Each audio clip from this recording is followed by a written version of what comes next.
We begin tonight with that man who says a bullet went through his apartment window during a deadly shooting at the X-Chop. Good evening. I'm Lindsay Sheldon. And I'm Dave Wagner. Crews are still cleaning up what's left in the former Capitol Hill occupied protest zone. And KIRO 7's Deborah Horne is live near there right now. Deborah, Chop is gone, but that man, of course, is still shaken.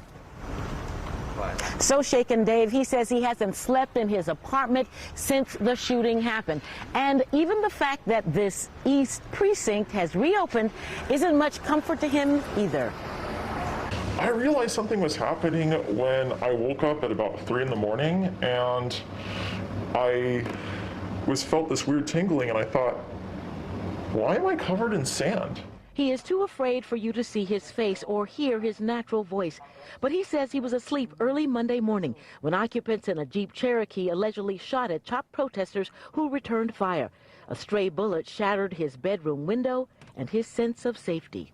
It was already difficult enough to sleep and to work from home full time with Chop going on, but that just really shook me.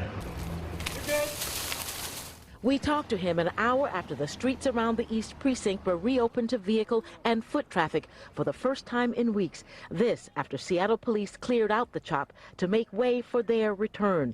Citizen journalist OMARI Salisbury says the protesters, however, won't stay away for long. But anybody who's thinking it's over is wrong. Oh, yeah. I mean, there's absolutely no indication that we've seen, and, you know, I don't know everything, but there's no indication that we've seen that people aren't going to continue to take to the streets. What did you think of it anyway? You know, I had a lot of concerns about this from day 2. All of it had him so concerned, he wrote to the mayor. He never heard back. Now he is considering moving out of this city he has enjoyed for nearly 4 years, leaving, he says, with his life. I'm very thankful to be alive, unhurt. I'm thankful my dog didn't get hurt or injured. You know, I'm actually very thankful.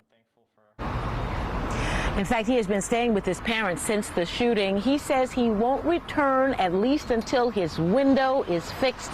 As I said, the presence of the police hasn't eased his mind very much either.